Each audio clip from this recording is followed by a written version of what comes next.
Peace. So, real quick, this is the Wordman, $20 film school. Works real simple, works real easy. What I do is, I go up to a store, buy a bunch of movies for a friend. This is it's a song called Street Joy. It's by a group called White Denim. It's really nice. It's nice little like catch you in your heart chakra. Excuse me.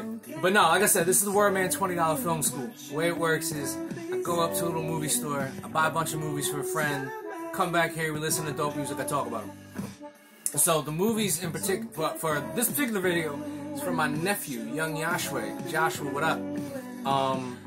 I know you are, this is a really nice song, I like the song, sorry. And it matters what you do while you are living. It's nice. I don't get that high note that often. You can tell it's the morning. This video is for my nephew, Joshua. Joshua, what up? I know you, we just saw each other this past weekend. Give you an idea for how long this has been. We got to hang out. It's pretty cool. Congratulations. Welcome to Long Island. I know that you're gonna find it very boring. There's not a lot to do in Long Island. You also mentioned you didn't have any movies with you. So I figured if you didn't have any movies with you, that's a problem. I literally had to go out the next day for the job. So I was past the movie store. It was like, cool. We're gonna make Josh's day a little better. So we got you a whole bunch of stuff. Very fortunate to find the thing on sale. I ain't gonna lie. like, it's only because this shit was on sale. It's not because like I wasn't paying full price for nothing. Here's what I got you. And we are gonna go over it one by one. Let you know what we got you, why it's dope, and why you will enjoy it as we expand and inform one's cinematic knowledge. Very deep. I know. We're gonna start with probably one of the coolest movies ever made. Just so cool, man. It's so cool. I know you're you got good taste in movies. I give you credit, young Joshua. You know, you've been raised well. But you ain't got a cooler movie than The Hustler. It's such a great movie.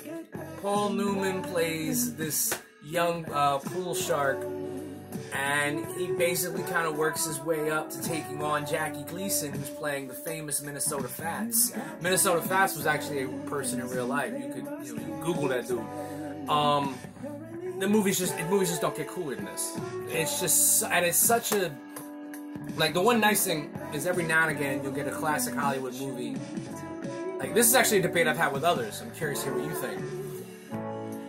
You don't see a lot of contemporary movies that feel like classics, but you do see more classics that feel contemporary, and that's I think that's an interesting debate. And there's probably no classic more contemporary than The Hustler. It's just, it moves fast, it feels fast, it's got a great score, it's got a great man versus the world type, man versus institutions around him type vibe, whatever, like Sid Field bullshit you want to call it. Hell yeah. This is Dilla right here, look into her eyes.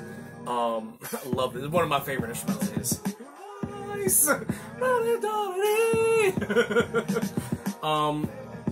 It just don't get cooler. It don't get cooler. It's great. The ending, oh. There are a few movies I'm looking forward to you watching more than The Hustler, because this is a movie you are gonna love talking about. Knowing you, Josh, knowing good movies, bada boom. Next on the biscuit, we got a pretty good horror movie. I was surprised. I didn't think it was gonna be as much. I didn't think it was gonna be as good as it was. It Follows. So basic premise is this girl has, teenage sex. It's a horrible idea. So don't get any ideas. The part of the movie I'm really impressed with is the fact that the movie is genuinely scary. I don't think it necessarily, it's a thing where I don't think it reinvents the wheel. I think that's the one thing people try to do with horror movies all the time is they try to like good, smart ones. They're like, well, I'm gonna make the next best since fill in the blank. This one's like, look, this is how we're doing it. This is what it is. It's dope. Really, really good camera work. Really good setups. One thing I've found in films a lot of times is a lot of directors don't think outside the frame. They don't think about the world they're building.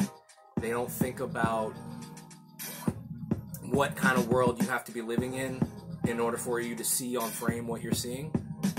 And this is a movie that goes, no, we get it. Like, I mean, never mind the fact the movie's got so many 360-degree shots. You really do kind of land yourself in the middle of it. The ending fails for me. I'm gonna note, like, I'm not. The ending defies itself. I don't like the ending. We can talk about that too after you watch it.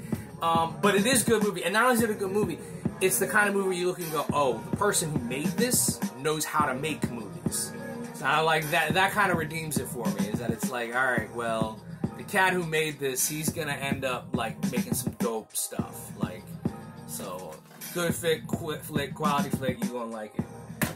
We then decided to do what we like to call our Martin Scorsese bookend double feature. Bongo. We're going to start with the first flick of his, Mean Streets, and with the last flick, the latest flick of his, Irishman. The Irishman, excuse me. I don't know. I thought it'd be a good idea. I remember you mentioned how much you liked The Irishman, which I was unaware of at the time. We found it on Blu-ray on the Criterion version with, like, you know, discs and mountains of bonus features. Again, I don't know why I do this. You're not gonna fucking read it. Like, you're getting it in a week. Like, you know it's gonna be on it, but there you go. So I don't got much to say about, well, I can say about The Irishman, but, like, Mean Streets is probably one of my favorite Scorsese joints. I know that's kind of messed up to say about, you know, someone's first flick is your favorite. But, like, especially if they've made 100 movies like he has. But, I really like it. I like how loose it feels. I like the fact that I don't feel like I'm watching a movie when I watch Mean Streets.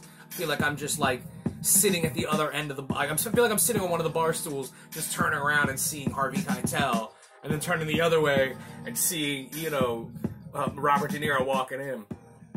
But I do think it makes for a nice bookend in terms of the kind of character you're getting, almost as if, like, you know, you're watching you don't get to watch the trajectory. Ooh, I like this. You don't get to see the trajectory of De Niro, but you get to see, like, beginning and end. I like that. Right. Can't you see that I still love you? By the way I act when you're near. This is the Impressions song called "Can't You See Me," but it's actually a cool version. It's the single version. It's different than the album version, or whatever. Yet I still love you, dear. It's a group that Curtis Mayfield was in before he split and did solo. Classics. I mean, we're talking like 60s power soul classics. It's yeah. But nah, Mean Streets, man. I love it. It's great. I ain't gotta tell you nothing about it. Irishman. I got to see this in the theater. I saw it at the IFC, which hopefully will reopen after all this pandemic nonsense, so that we can go hang out at the IFC. You can start doing midnight movies with me and Kaylee. Shout out to Kales! Roast Movie Club! I like the movie. I like how it's made. I'm interested in it. I saw it. I'm torn because, like, I'm tossed and driven, like Curtis Mayfield just sang.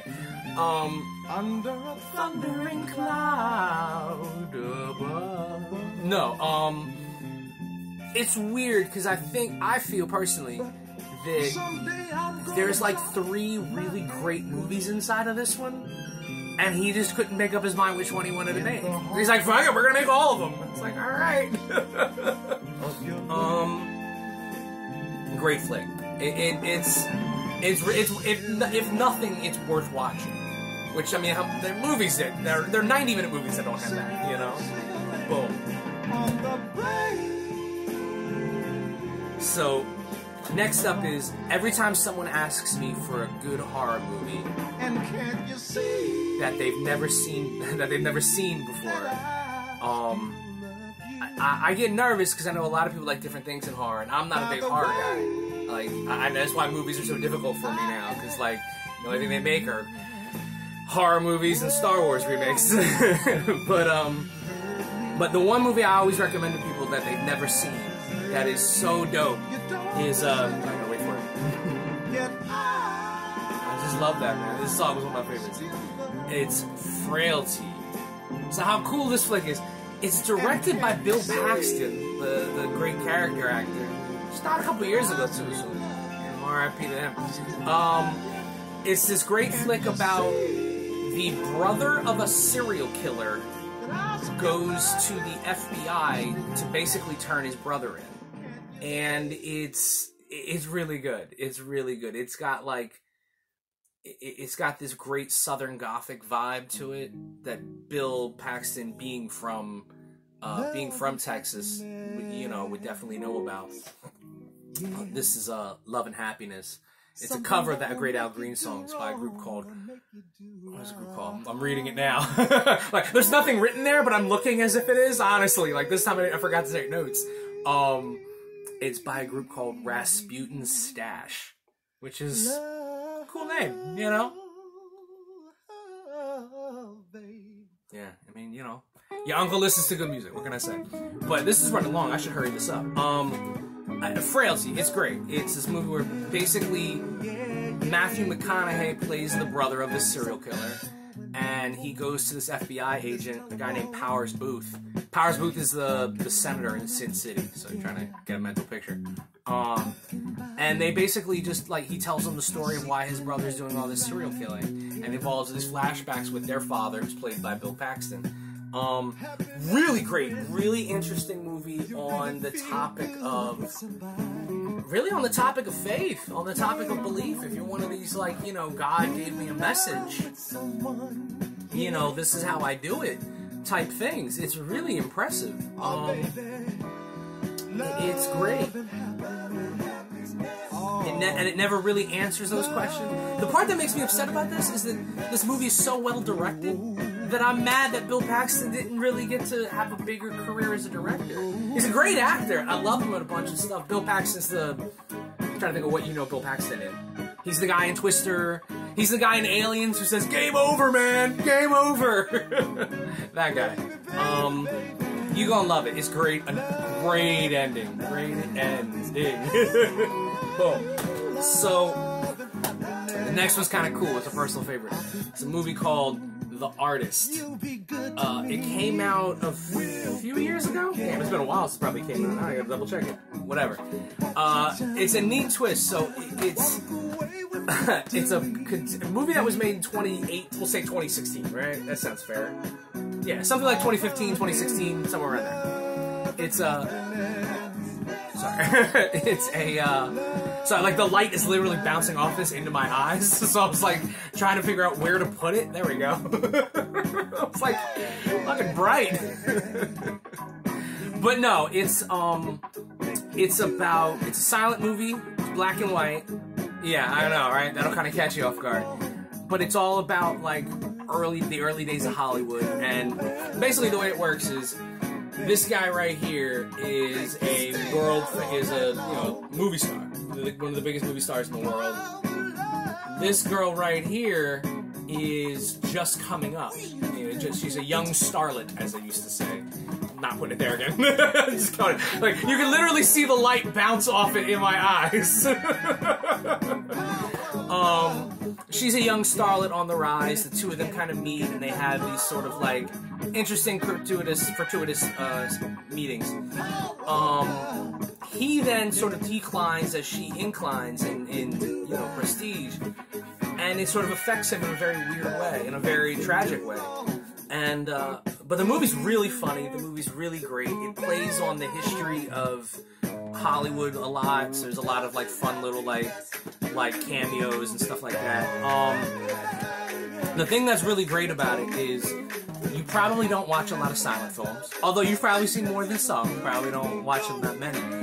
This is a really good example of how to do silent movies and make them interesting, make them exciting, make them engaging. He has a whole bit. With a coat hanger that's just fantastic. It's like a lot of great visual gags like that. The kind of stuff that rewards you for viewing it. Another movie with a great ending, really great ending, and it's gonna take like the thing I always tell people when they watch black and white movies and silent movies is it takes you 5 minutes to get into it, and then after those 5 minutes you're hooked. That's just the joy of silent movies. It doesn't matter if you're the most jaded, special effects laden, CGI watching guy, or if you're someone who just doesn't watch movies. 5 minutes. 5 minutes of a silent flick and you're in. 5 minutes of black and white movie you're in. So maybe it'll take you 10 minutes then, but you'll get in there. It's a great flick. Really, really great. Yeah. Hit that. They hit the note. They don't live there, but they hit it. That's respect. I can't hit that note. It's really, really, really good. It's the kind of movie that, like, I remember when it came out, everyone was like, "No way is this movie going to be interesting." They're like, "How, like a silent black and white movie? How is this going to like not feel like an old movie?" It doesn't feel like an old movie at all. And those same people came out of that theater was just like, "That movie was great. It was heartwarming and wonderful and da da da da da." And young nephew, you want to, like, you know, have something to impress the cool little movie artsy chick at your school? There you go. Be like, we gonna watch this joint from my uncle. She'll be like, "Oh my god, he likes such interesting movies." She's not really gonna say that, but let's just pretend. Moving on. We got another double feature for you. We bought you a lot of shit. Sorry. We got another double feature for you, and it is a Ty West. It's a Delaware double feature. Yeah, I know, right? Now you're nervous. It's the movies of Ty West. One of them is The House of the Devil. The other one is Innkeepers. So, quick explanation. So the way it works is Ty West, who's the director of both these movies, is actually from Wilmington, Delaware. Yeah, I know. So one time, I remember someone was like, "Oh yeah, he's from Delaware." And I'm like, "Fuck you, he's not from Delaware. I'm from Delaware." Like Newcastle. And they're like, "Well, he's from some place called Wilmington." And I was like right off 202? like he just gets on 95 and he's there? Like, you know how we are from Delaware. We start comparing everything by like what road you take to get there, despite the fact there's only like 4 roads. Anyhow, he's the director. He's made a bunch of really good, interesting, like indie horror flicks. And probably his biggest, most famous one is a movie called The House of the Devil. It's weird because it's a horror movie, but it definitely feels like an 80s like period piece. So like everything in the movie is very 1980s. Like it takes place in the 80s, so that helps. It's a great slow burn of a movie. It's a horror movie. You're just kind of waiting and waiting and waiting and but it's really interesting and it's really good. The actress they got in this, Jocelyn Donahue, really good. Like, I was surprised I hadn't seen her in more stuff. One of those great examples of, like, so many great actors out there that, like, it doesn't matter how much, you know what I mean? As long as they got something, you get, like, you can put anybody in something good and they'll get good, you know what I mean? Because there's so many good actors out there. Anyhow, so the story goes, while the cast and the crew were making this movie, The House of the Devil in Connecticut, they were staying at what was a haunted... The story goes they were staying at a haunted hotel in Connecticut, which is called the Village Peddler, the Yankee Peddler, the Yankee Peddler Inn, which is a real hotel which is believed to be haunted in Connecticut.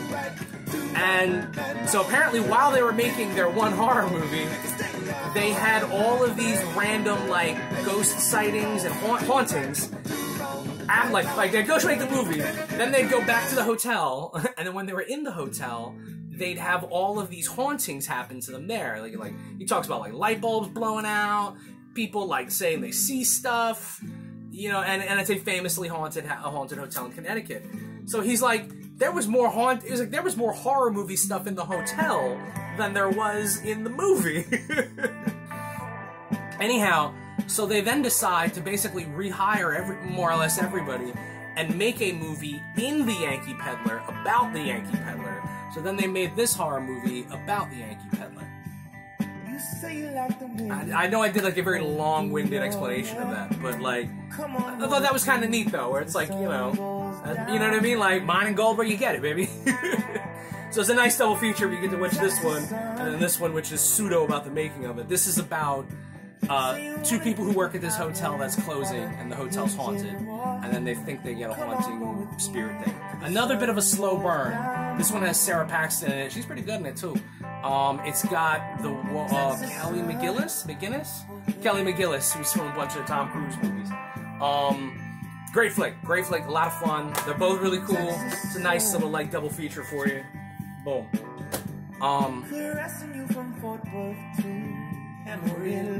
This is Leon Bridges and it's this really good instrumental funk band called Krugabin. I've yet to figure out how it's pronounced, but they make really dope music. And the two of them did this little EP together called Texas Sun, which is the song. It hits a vibe and it's really nice. We used to call it blunt music when I was younger, because it's the kind of music you just kind of put on, lay back. That's what my neighbors would do when this came on. Very sad, very nice. We got two more joints for you. So, you mentioned that you still hadn't seen it. And I was like, how have you not seen it? We've talked about this a million times. But nevertheless, we got you the movie Parasite. Pretty cool. The way this works, this is the Criterion Collection version. So not only does it come with the movie, I'm going to do it again. Not only does it come with the movie, but it actually comes with the black and white version of the movie. So apparently, Bong Joon-ho wanted to make the movie in black and white too, and was like, cool, you know? What can I tell you about the movie that you don't know? It's really good. It's really good. It's worth all the praise it got. Probably the best recent movie to have come out, but again, nothing came out really last year. So, great flick, you're gonna love it. I saw it a couple times. Did I meet Bong Joon-ho? I kind of met Bong Joon-ho. He made the movie Snowpiercer, and I got to be at one of the Q&As for that, and I got to meet him. He's a really nice guy. I didn't really meet so much. It's just like, oh, you know, but he was a nice guy. Great flick, man. It's really, really good. Again, I can't go into how great it is. It's fantastic. Recommended highly. So, as you know, because we've done this a few times now, we here at the Wordman $20 Film School, we have a tradition, and that tradition is we always include a John Landis movie. Because I just think John Landis is great. I don't have a reason. I've made enough of these by now that I should have come up with a reason. Still have not. But we got you something a little interesting, a little off the beaten track. We got you his movie called Family. Yeah. Sorry, I comes with a slipcase. Started sliding out of the slipcase. Yeah. Family. Family is kind of a cool flick. So let me explain what it is. It's part of the Masters of Horror series on, what's it, the IFC channel? Stars, one of those like basic cable channels, where basically they just hired a bunch of horror directors to each make a different hour-long horror movie. Right? I mean, like, pretty simple premise, right? like, hey, you know, you make horror movies, go make one for us, you know? It's an hour long, bada boom, bada bing. And, oh, nice. Love the horns. Anyway, so, John Landis has made two of them for them, this being one of them, being Family. It stars George Wendt. George Wendt plays a guy who, you know, he does work in his basement. And, oh, nice. This is Eddie Hinton right here. And, it's great. Great classic old school soul stuff. Which is weird, because he's more of a country artist. So it's kind of weird, because, like, you know, like, you'd find it, like, record store, but like you go to a record store, you find his albums on the country. But he makes shit like this that's just that you know, hits you in your heart chakra. So that's the theme of this episode, is hitting you in your heart chakra. Anyhow, basically, so John Landis is George Wendt rather. He, you know, bit of a serial killer and works in the basement of his home. Meanwhile, he has two new neighbors who are just, you know, a little too eager to be in the problem. The movie's better than expected. I went in with very low expectations. Not because of John Landis, just because it's like, you know, hour-long goofy thing. Like, and you know me, I don't keep great expectations. It's terrible for me to say, I know, but like, whatever. I really, really enjoyed it. It was a lot of fun. Fun fact, it's actually written by the guy who wrote Frailty. Yeah. Almost as if it were themed that way. It actually wasn't. I just said on the back, like, you know, written by the guy who wrote Frailty. I was like, oh, we got that over there. It's a lot of fun. It's a lot of fun. It's George Wendt being scary. George Wendt is the guy, one of the actors most famous for the show Cheers. it's a lot of fun. You're gonna enjoy it. Nice, fun little goofy hour. You know what I mean? Fun, enjoyable to watch. I recommend it. But that's what we got for you, nephew. This way you'll have something to watch in your.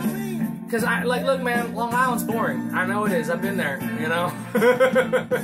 So I know you're not gonna have much to do. And right now it's a snowstorm. So by the time you get these, it'll be after the snowstorm. But presumably there will be another snowstorm. And plus, like, now you got currency with your dorm, with your, like, you know, other people in your dorm who are just like, I need to watch something, I'm bored out of my mind. And hopefully this keeps you out of trouble. And I'm not putting much faith in that, but hopefully, right? But yeah, man, that's what we gonna see here. That's what we got here. Boom. And these will go in the mail for you later on this week. And hopefully you'll get them sometime next week. Who knows? Maybe not. Nah, hope you're doing good. Hope you're having a great time. And glad to have you up here in the great state of New York. And yeah, no, I'm gonna go back to listen to good music, and you go do some schoolwork. Signing off. Peace.